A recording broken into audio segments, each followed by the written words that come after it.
Welcome to the Deucecast Extra. This is Platonian Mikey coming here, and we've got Krill Harvester Earl. How's it going, Krill Harvester Earl? The krill are life, and we have been here at this pond for generations. That's right. And then Padawan Rifen down there below me. How's it going, Padawan Rifen? It's good. I almost made it Padawan Rifen, but I thought about that would have taken it to the next level. Yeah, we don't technically release this as a podcast. Maybe we should, but we don't technically do that. But so Padawan Rifen's good. Because obviously we're continuing with the Mandalorian. Season 1, and we are doing Chapter 4, Sanctuary. And you're Clatunian Mikey. We need to mention that. I did. I already mentioned Clatunian Mikey. You support the Clatunians. Is that I do. No, I don't support them. I just like their warrior ways. Their warrior ways. I think we're rival enemies here on our planet. Yeah, so, I mean, one thing that I forgot to do last week that I like to do at the top of each of these episodes is sort of download the data pad on this episode. And this one was, of course, directed by Bryce Dallas Howard, which is very cool because that continues the Howard relationship with Lucasfilm. So it's very, very cool. And then also, of course, every episode this season is written by Jon Favreau. Want to shout out all the Emmys that most of them technical, but we did have one Emmy for Ludwig Göransson. He deserves it. Yeah, and he's a Tony away from an EGOT. So wow, so he's already got an Oscar. Yeah, he won for Black Panther. Oh, that's right. Oh man, I forgot. Wow, so he's got the Emmy, the Grammy, and the Tony. He's got the Grammy, but he doesn't have the Tony. Wow. Missing the Tony. He'll have to score some. He'll have to do a musical. Star Wars the musical. Maybe he can Mandalorian the musical. Because he's pretty impressive on that extra whatever it is Disney Gallery. Pulling the Mandalorian. Blah, blah, blah. Yeah, I mean he's pretty chill, but yeah, I mean he's awesome. I love him. So yeah, this episode kind of like picks up right after the third episode where we see the Mandalorian and the child escaping, and they are just trying to find some place to go. Mando. And so they come up on a planet we find out is called Sorgan, I believe. Sorgan, yeah. And he finds out that there's not many life forms on there, very remote. And his idea, at least we gather this at the beginning of the episode, is he wants to lay low for like a couple months, he says. Yes. I mean, he just wants to hang out. So no spaceport. It's good. He's taking a vacation.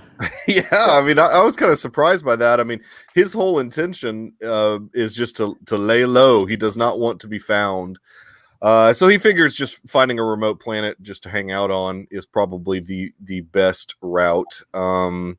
So, of course, the episode then from that point shows these peaceful farmers, these krill farmers.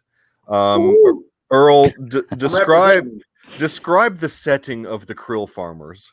Well, it's sort of like these rice paddy things. Krill are like shrimp, and it's like a fishery or fish farm, and basically that they've built this sort of circular.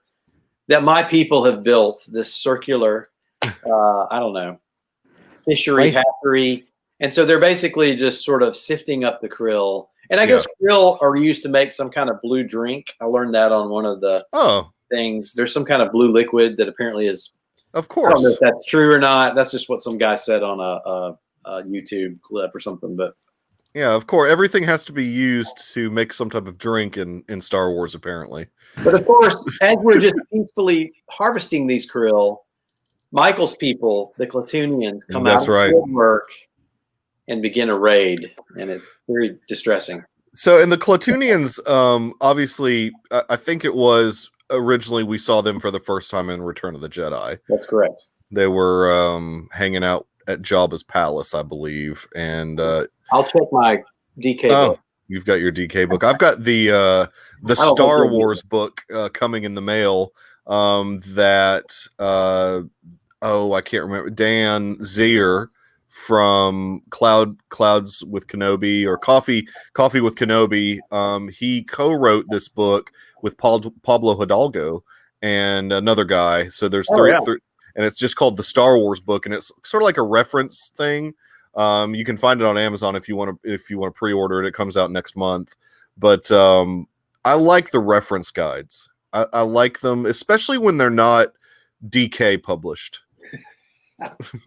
Our friend Hurricane Rhett does not like the DK published Star Wars books, but this is the character encyclopedia. I mean, it's look, I'm just kidding. It's not very good. To me, it's legit and official.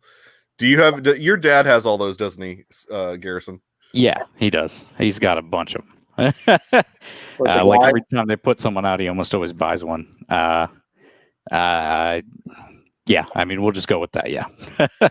So the Klatooinians we gather are not really like the Jawas per se, in the sense that they are native to Tatooine.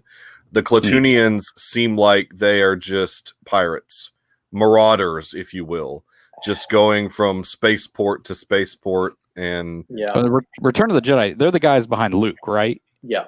Yes. Okay. With the dog-like faces, I guess. They're holding the whatever that is. They're on the skiff. They're on the skiff, yeah. Yes.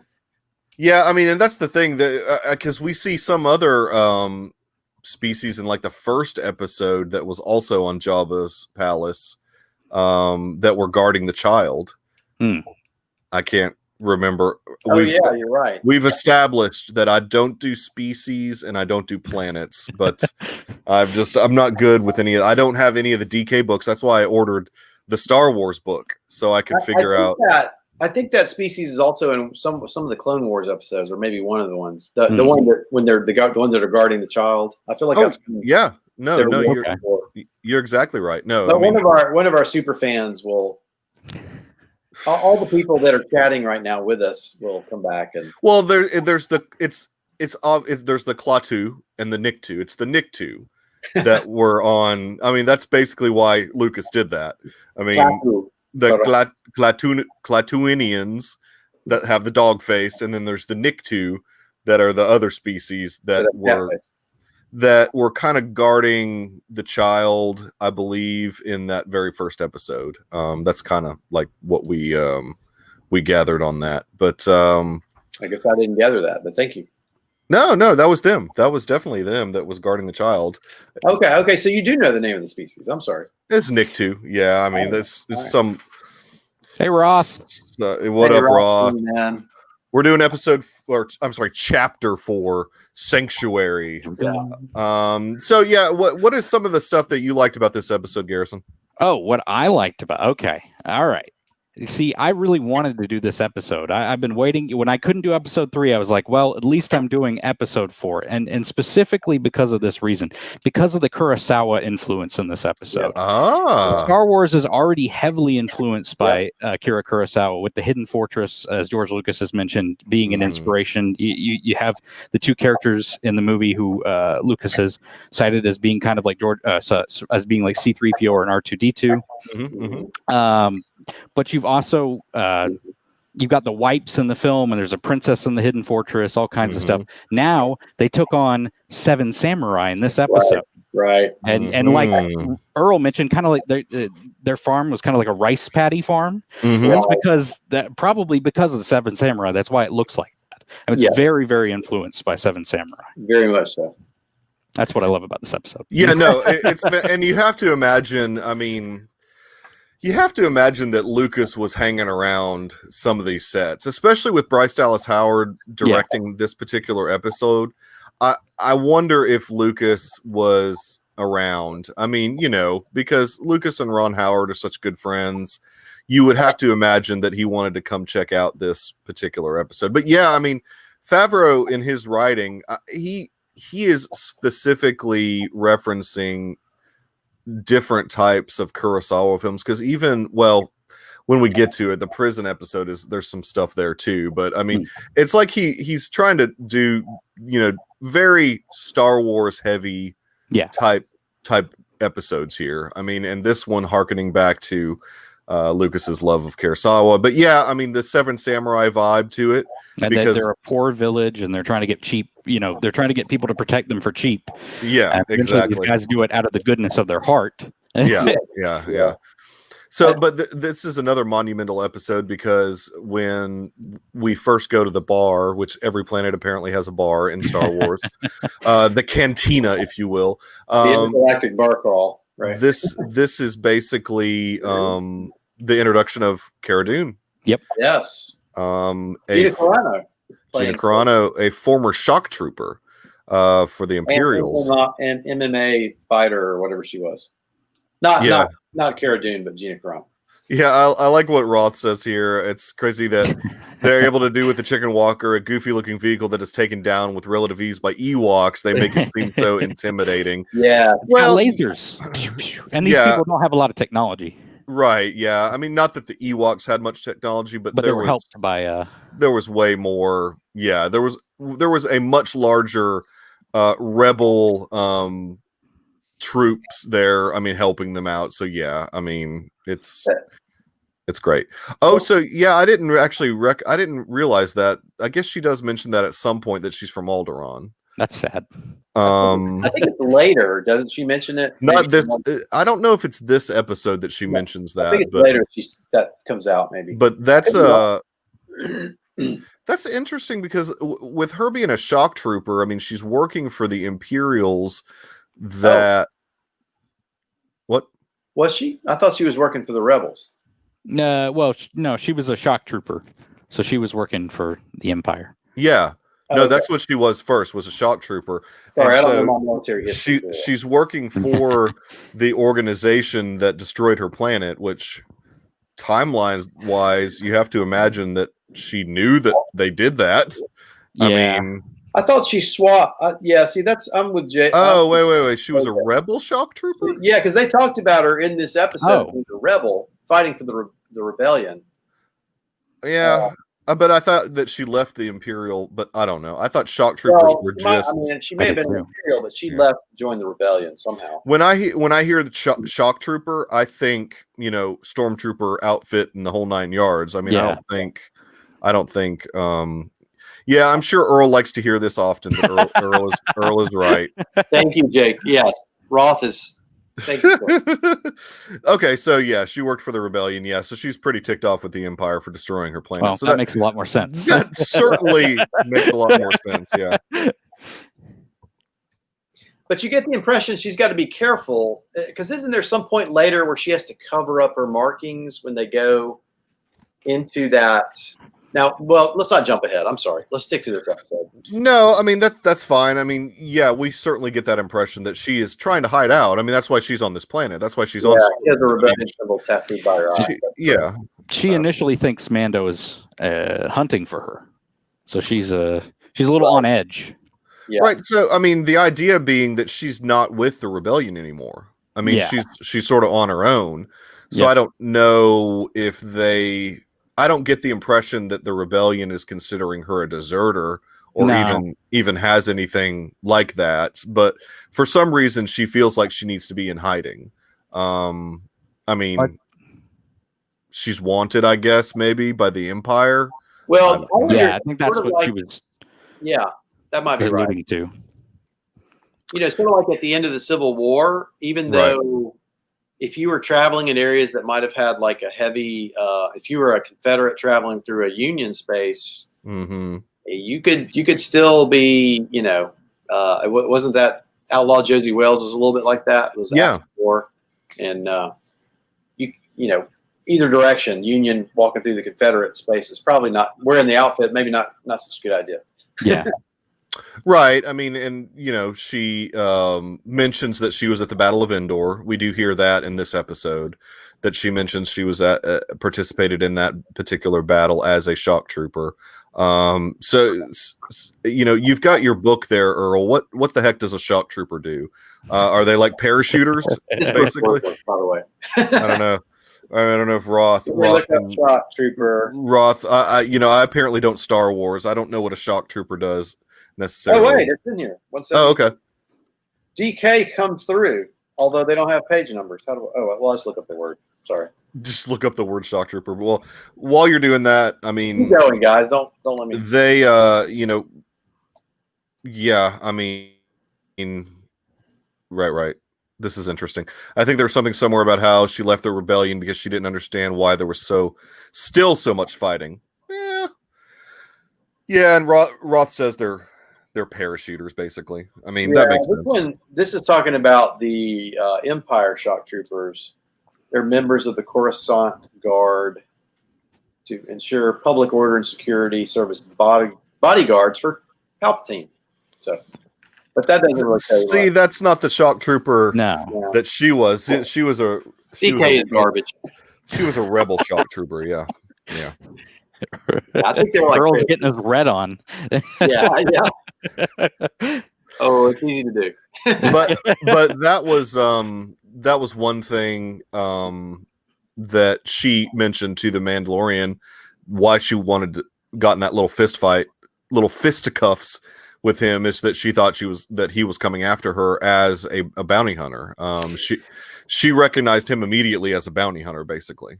And after that fight, we get the Baby Yoda sipping the bone broth, which became a GIF that is used a million times over. Yeah, all over social media. That meme is there. There were many memes that came. Yeah, the little broth meme. Yeah, quite the moment. Yes. Yeah. No, it was good. And she said something like, "This is my planet. You need to move on." Like, yeah, this is my hideout spot. Go somewhere else. Yeah, and he was content to do that for a second. Yeah. I mean, he was ready to go, and then as he was packing up, of course, we see the villagers come up to him, and inquire about helping because they see the Mandalorian armor. Yep. So, that's an interesting thing because in their mind, looking at the Mandalorian armor, they figure he has some type of honor, and that he would be willing to help them right off the bat. He's probably a bit of a myth to them as well. Yeah, they hear stories about him and how great they are. They even mentioned that they have read about him, which we don't hear. That's interesting because we really don't hear much about people reading things in Star Wars. So I thought that was interesting that they specifically mentioned that they had read, even though this is especially in that kind of village. Right. I mean, backworld village, right? Yeah, like we don't see. We don't see much technology, no, which I found interesting, and then the whole reading thing. It just makes me wonder, and I know we've mentioned it before. The Mandalorian. Does he know a lot about the Jedi Knights and that whole type of thing? Yeah. Because he's read about them. I mean, apparently we're introducing the fact that there are, materials out there that that basically I see what Roth wrote. That we basically have other planets able to read about. I don't know if it's a history book that they read about Mandalorians. Yeah, that's what I'm wondering. Is like every planet have their own history book? Does every planet have a government that creates an education system? They all must have DK books at every planet. That's they go. They all have pulled out his yeah. Oh, nuggies and chalky milk. No, I'm not even. Some memes. I'm not even gonna put that. Well, okay. But so yeah, I mean that I found that particular part interesting. So, of course, the Mandalorian's like, no, I'm not really interested, and they say we've got credits, we need your help, and he finally relents and says he's going to help, but he does want the credits, so he can go convince Cara Dune to come help him because he knows he can't do it alone. Yeah. Even though he doesn't quite know what he's getting himself into, but he knows he can't do it alone, so he brings her along for the ride.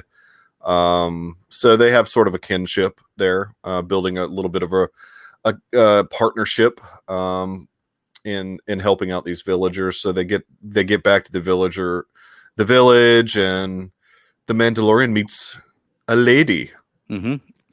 Omera or Omara, something like that. Omara. Yeah. And it was an actress I kind of recognized. She was in her name is Julia Jones or something. Yeah, Julia Jones. She was in she was in Wind River. I remember seeing her in that. And she's had, if you look up her IMDb profile, she's been in a lot of television shows, but I recognized her right away from Wind River. I think I had seen that at least within a year of seeing Mandalorian, and so I kind of recognized her as being in that movie.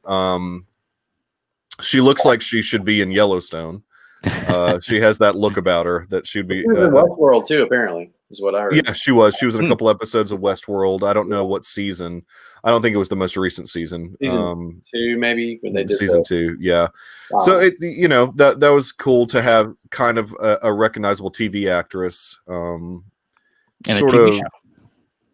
Sort of appealing to the Mandalorian in a way. Yeah. I think the Mandalorian wants to settle down somewhere. Yeah, we kind of get that. They were kind of playing her up as a love interest. I mean, I don't think that they were going too hard on that, but yeah, I mean, there was certainly, you could gather that whole thing that she was widowed with a child. Right, exactly. And so we get a lot of explain to me about the helmet thing. I mean, when was the last time you took the helmet off? A lot of explanation. A lot of him talking about the rules in his mind, and he explains, which this was interesting, and the first time we had kind of heard something like this, that if he takes it off, he has to leave it off and can never put it back on. Yep. And takes it off in front of someone else. We need to if they see his face. Yeah, if they see his face, I guess part of the creed. Although didn't he take it off to eat, but like he's right in front of that window, and I'm like, right, yeah. Yeah, exactly. And it's pretty obvious to me, and I don't know if it's obvious to you guys, that Pedro Pascal was nowhere near this set, because if they had him near this set, they could have easily shown the audience his face while he was eating. Yeah. So I don't think that he was anywhere near this particular episode. Pedro doesn't even have to be there for every episode. No, he does. Do ADR, and that's he doesn't. But for a guy that's rumored to be interested in having his face shown more often in The Mandalorian, you would think that. Rumor. But there was also that rumor in the first season that he wasn't even really hired until halfway through the season. I don't know if I believe that, but no, I don't know if I believe it. I'm just saying that there was that rumor. Only grow. Yeah. This is interesting. Yeah. To kind of go back to the Kurosawa thing, I have a feeling the idea to have this episode based on the Seven Samurai came from Favreau and Filoni, because Filoni already did this in Clone Wars. He did. Yeah. Oh yeah. I mean, Filoni had all kinds of Kurosawa stuff. And other stuff. I mean, he threw any type of film that he ever liked. There was influences in Clone. I mean, there was even some like film noir stuff. There was a couple episodes that were like that. There was the monster episode, like the Godzilla-esque episode. I mean, there was all kinds of stuff like that. And Roth is coming with some hot takes tonight. He doesn't like the aspect of what they're bringing in for the Mandalorians. I think it's mainly because I like Pedro so much, but I wish they would just say, "Hey, we've changed our minds." Yeah. Do you want John Wayne's grandson to not have a job? Oh yeah, John. Yeah, exactly. We need John Wayne's grandson to be employed. That's important. I mean, I don't get why the Mandalorians were able to take their helmets off so liberally in Clone Wars with no problems, and now he's got. But maybe they're a different sect of Mandalorians. I'm not even going to try and tackle it, but I'm sure. Or this is a post-purge. I'm gonna purge. I link it to that personally in my own mind. Yeah, it probably is. I'll plug Star Wars Explained. They cover it somewhere. But yeah, I mean, it does seem like it's something that Favreau and Filoni just sort of came up with for this particular sect, maybe. I don't know, but yeah, no, but you're right, Garrison. It could have had everything to do with the purge. I mean, yeah, that could certainly be it. Where they feel like maybe they need to be in more of a hiding type situation, so they always leave their helmets on. I don't know. I mean, I'm still a little unclear of the Mandalore lore. Like, so we saw at the end of season 7 of Clone Wars this major attack on them, right? When Order 66 hits, right? But some people are saying, or you're saying that's not the Great Purge didn't happen then, or do we know? We don't know. Well, no, there was the flashback scenes, right? Or am I wrong? Well, no, the purge is the flashback scenes with the with the separatists, trying to take out all the Mandalorians. Yeah. Well, no, I mean it's them at this particular planet, and the Mandalorians come save that. That's all we're seeing. Yeah, is more of the origin of Din Djarin. You're right. No, I mean there's two separate. There's the big battle that the armorer. The Battle of Mandalore.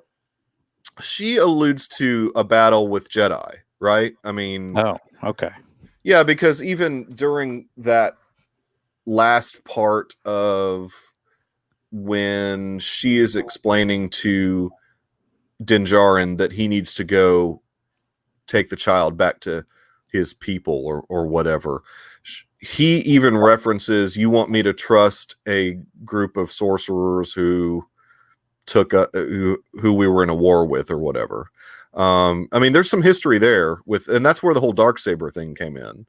I mean, with the whole Jedi and the Mandalore had to create the Darksaber. I mean, there's a lot of history there that they haven't covered very much. Right. Exactly. There's an event we haven't seen. Yeah. Fring killed a bunch of them at some point, but that's not the purge. I mean, well, maybe that is the purge that Fring that. I don't know who Fring is. Is that a... No, that's a reference to Breaking Bad and Better Call Saul.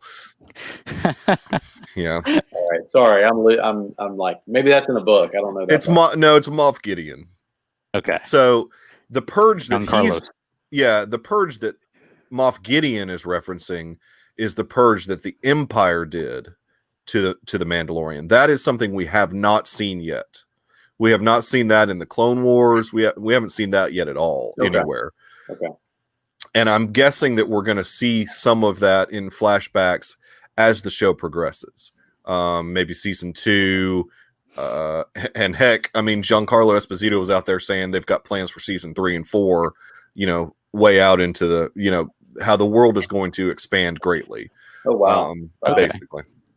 So, I mean, with the whole Darksaber even being part of the show, and I know we're not even talking about Sanctuary anymore, but with the Darksaber being a part of this show, there's going to be some discussion of the purge at some point, I would think. Yeah. He'll have a flashback. Yes, he is always the meth chicken man. That's right. Yeah, Giancarlo Esposito, he's fantastic as an actor and really likable in interviews, by the way. I love listening to, because he seems genuinely excited to be a part of the things that he gets to be a part of. Of Breaking Bad, of Star Wars. Roth in the chat mentions The Boys. He's a bad guy in The Boys also. Oh, really? Yeah. We don't see him too much, but I think we saw him at the very end of season 1, and he's in season 2 of The Boys in a couple episodes so far. But yeah, I mean, back to Sanctuary. All right, so they ask him, and they say, "No, there's no way we can defend this village." But Mando says there is a way if we get this village to help, and so they do the classic. And that's the Seven Samurai. Yeah, that's something they did in Seven Samurai as well. Yeah. You get them you train them up as much as you can. You build some traps, that kind of thing. I mean, yeah, it's very much reminiscent of that. Right. So, but before that, the reason they even said that though is because they found out that there was an ATST involved. They found it. And they were like, "Look, this is not what we signed up for. you didn't tell us that there was an ATST, and they were like, what's an ATST? I mean, they didn't really have any idea what they were talking about. Yeah. By the way, that transport they rode on at that one point, I was like, man, that is a slow freaking transport. Like it's just all not, it's just like just move it. I mean, they don't have much. The technology's not there. Yeah. I mean, they're doing good. They apparently have lots of DK books and these really slow moving transports. They've only got the DK books. They don't know. They don't know. They learn all the history of we know all the history of the Mandalorians. We've read so much about you. Can I make 2 points? One thing I was really impressed with, like I kept looking at this with all the people in that village and that set. I was like, how are they doing this in the volume? Because I kept going, this has to be outside somewhere. Well, no, it's not. It's definitely not. I mean, that's on a set. Yeah, but I mean, they had like ground and well, yeah, they can do that in a sound studio. They did that, and then a lot of that, and then a lot of the atmosphere around it is all volume. I mean, they're not filming. Magic. Yeah, it's all movie magic. They didn't necessarily film that. But you've got these like. But if you remember in the gallery, we saw that set. Did we? Yeah, I mean, there's a couple shots of Bryce Dallas Howard on that set. Okay.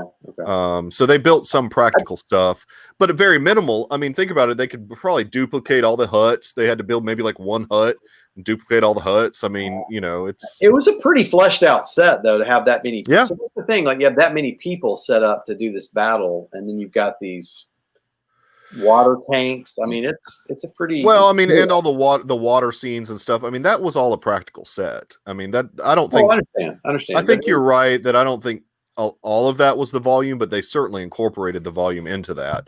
I mean, they just built that set, and then the volume was around because really the volume, all it is one big circular screen or whatever that takes up a big room. Which reminds me, they're releasing season 1 on 4K.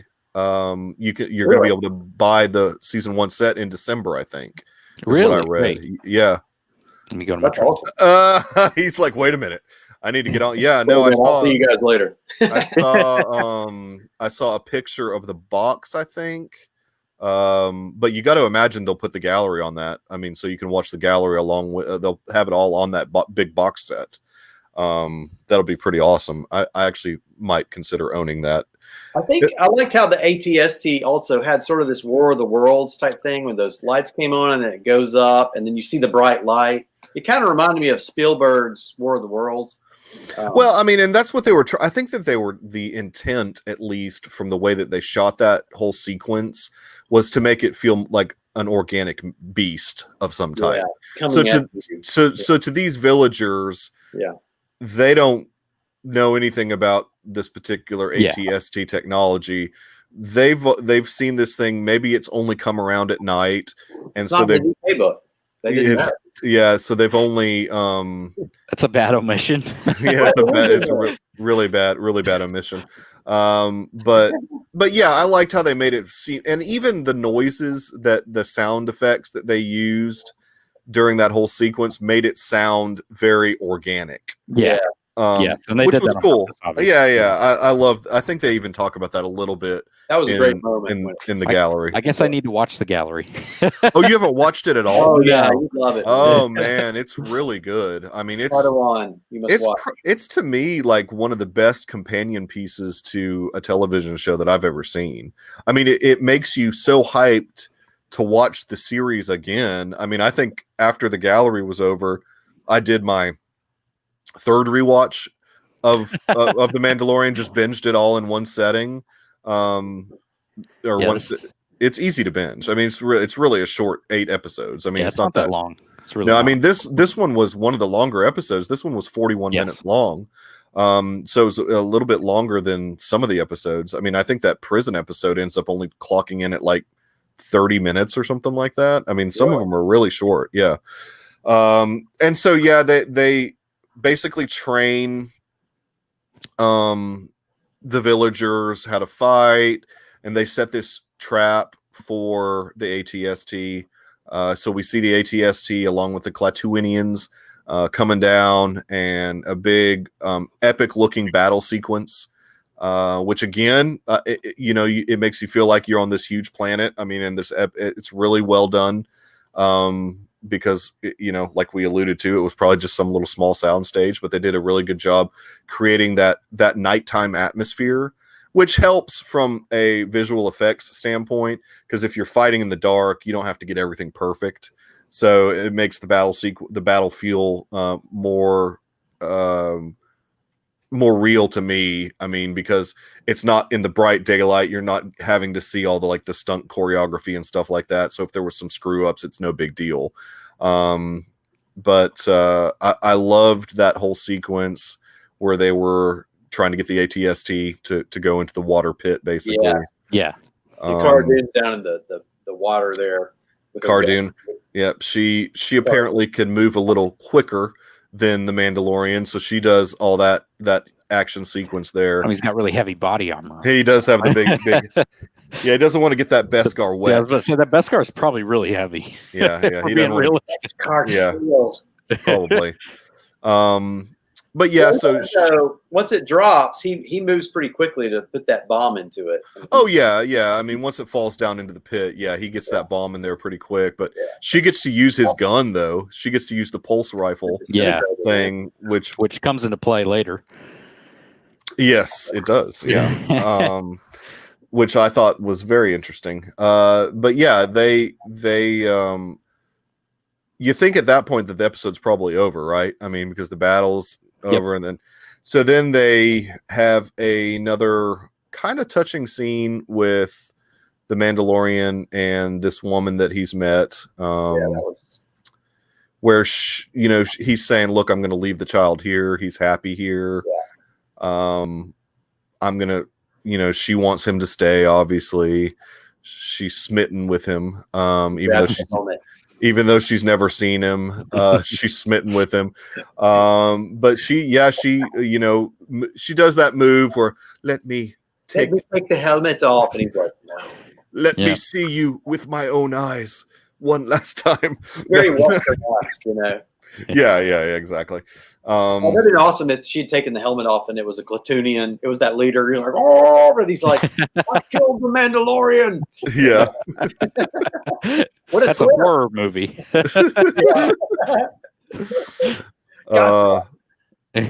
So yeah, and then we cut to a bounty hunter, basically. So they're having that moment. We cut to a bounty hunter. I think there's some other interaction also between the Mandalorian and Cara Dune, how he's basically saying goodbye or whatever, and she's like, "See ya on the flip side," or whatever she says. And baby Yoda, the child, is eating a frog, but the kids are like, and so he spits it back out.